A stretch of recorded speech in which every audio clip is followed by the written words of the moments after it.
Tribuna na TV. Oferecimento Senac, cursos técnicos do Senac. Inscreva-se e seja puxado para o lado bom do mercado.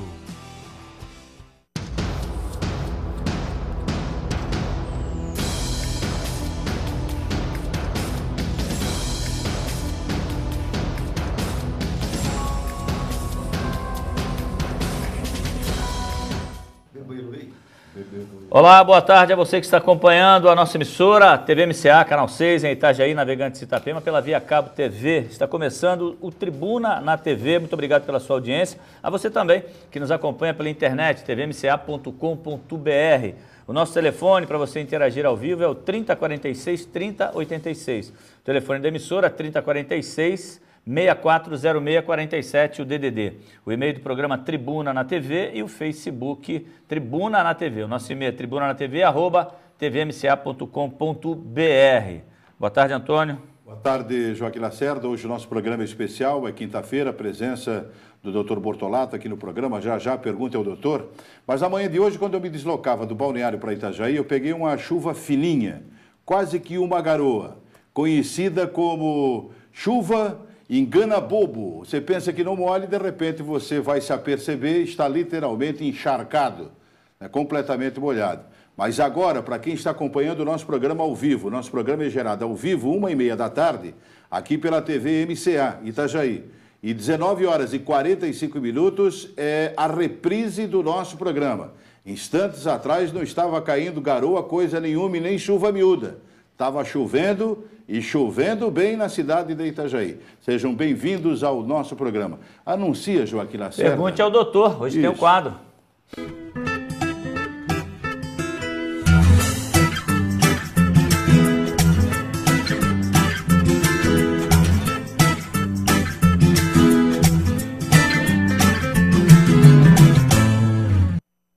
Olha, mais uma vez, hoje, quinta-feira, a participação do Dr. Bortolato está aqui com a gente para tirar dúvidas dos nossos telespectadores.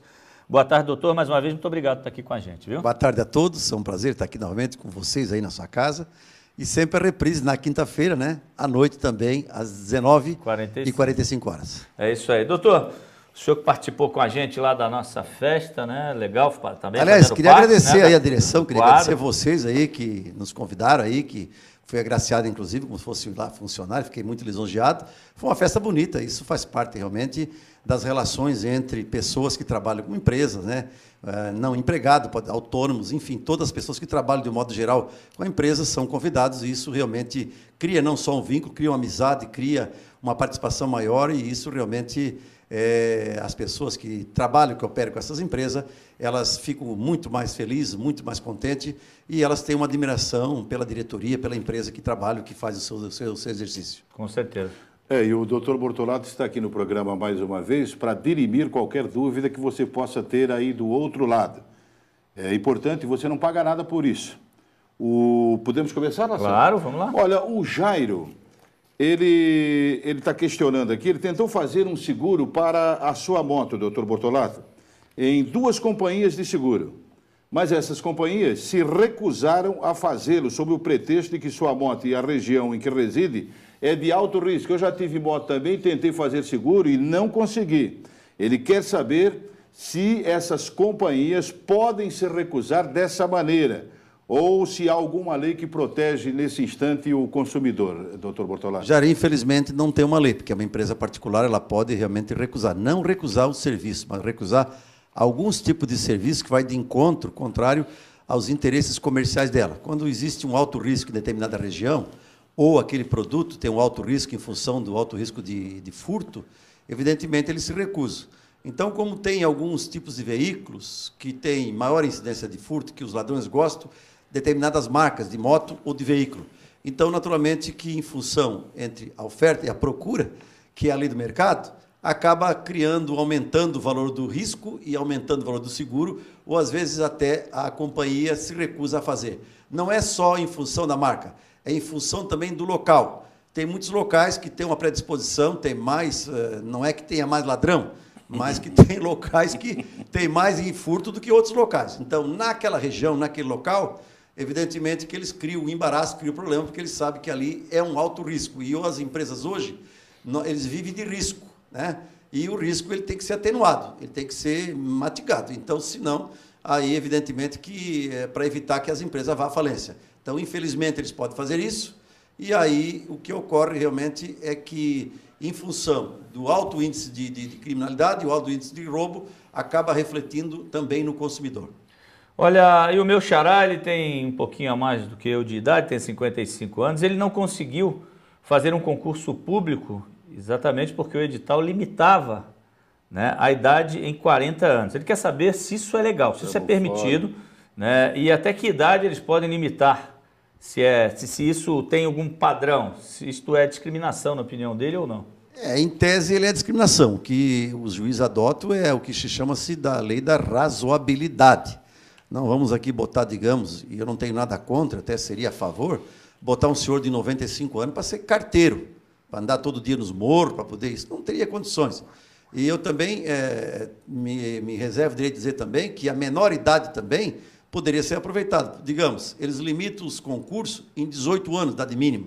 Por que não 17 anos, que é uma idade que já está aflorando, uma idade que já tem condições de tocar? Eu acredito que se algum de 17 anos for, digamos, questionar na justiça, eu até acredito que alguns juízes, não todos, acabam concedendo a liminar para que essa pessoa acaba fazendo esse concurso. Só dentro desses 17 anos, aí no caso do homem não tem um agravantezinho, que é justamente em função daquele período militar, doutor? E muitas vezes ele não é admitido nesse período porque ele vai passar pelo processo militar e pode ficar afastado um ano. Não seria talvez isso que os concursos Não, o problema do limitam, serviço militar já foi no passado. Não, hoje, existe, acho que né? de 100 pessoas que vão prestar, digamos, vão fazer aquele exame, eu acho que não sei se não tem 1 ou 2% hoje que consiga aprovar, porque o Brasil é um país de paz, é um país que não tem necessidade de ter tanta gente no Exército e não é um momento certo de ir para o Exército. De forma que as empresas já tiveram esse problema realmente, não queria admitir pessoas com 18 anos.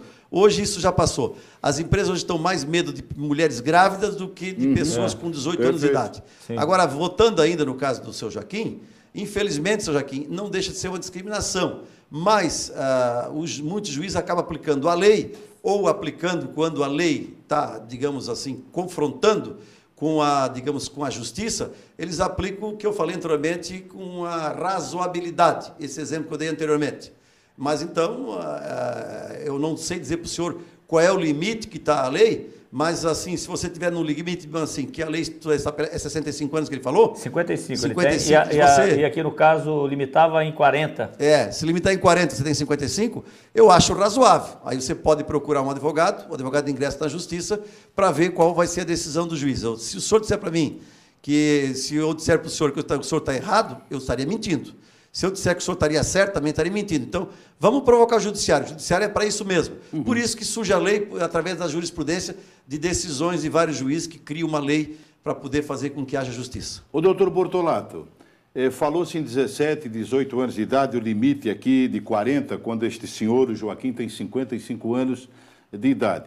Um menino com 16 anos, ou uma menina com 16 anos, né, que recebe a responsabilidade, é verdade que é facultativo, mas por intermédio do voto numa eleição, como vamos ter no ano que vem, da escolha do presidente da República, com 16 anos de idade. Não poderia limitar, ao invés de 17, para 16 anos de idade, para que esse adolescente, esse menino ou essa menina pudesse também adquirir experiência? Que muitas vezes as empresas pedem alguém com 17 ou com 16 ou com 18, mas que tem experiência. Como é que essa pessoa vai conseguir adquirir experiência se ninguém abre as portas para ela? O governo, um tempo atrás, até tinha criado o primeiro emprego com incentivo para a empresa, né, que agisse dessa maneira. Será que não daria para...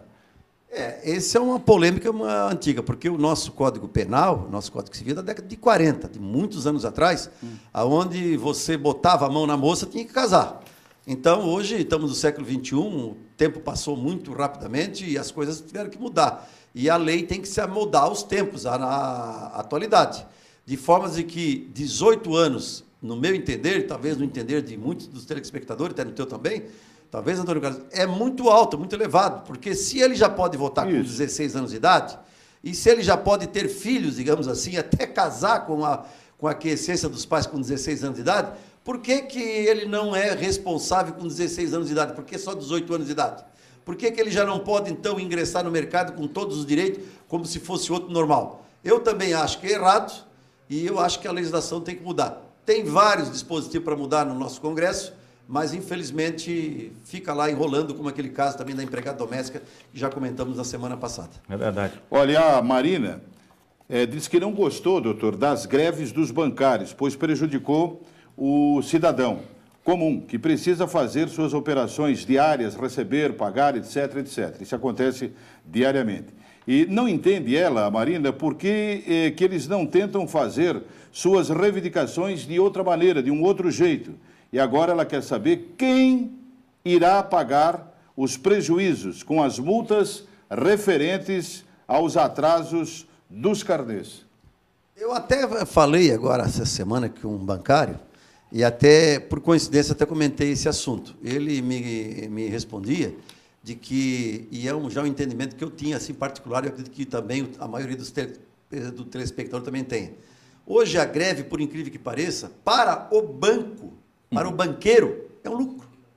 Porque ele força a barra que nós, pobres mortais, vamos nos caixas eletrônicos, vamos através das internet, e não façamos mais nada através da pessoa física dos bancários. De formas que para eles é um alto lucro hoje. Na verdade, o que mais ganha hoje, uma das empresas que mais ganha, mais tem lucro no Brasil hoje, sem ter muito gasto, são os banqueiros. Você vê nos meios de comunicação. De formas que eles não estão muito aí preocupados com essas greves, porque se tivesse preocupado, eles teriam feito uma contraproposta, já teriam resolvido a questão, e me parece que a proposta que eles fizeram chegou perto, mais ou menos, não chegou assim tão perto do que os bancários queriam e não tão longe do que os banqueiros queriam, de forma que quem acabou ganhando, na verdade, foram os banqueiros.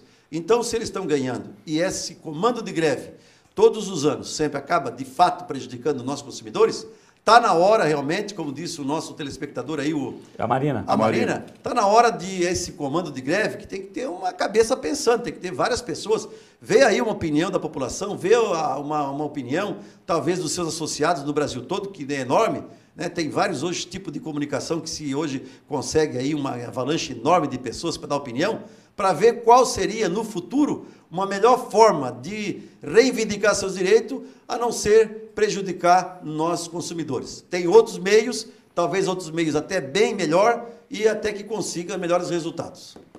Doutor, acaba sendo o grande prejudicado, né, o povo. É verdade. Nós temos o nosso primeiro intervalo e voltamos na sequência com mais Pergunte ao Doutor aqui no nosso Tribuna na TV. Um instante só, fique com a gente.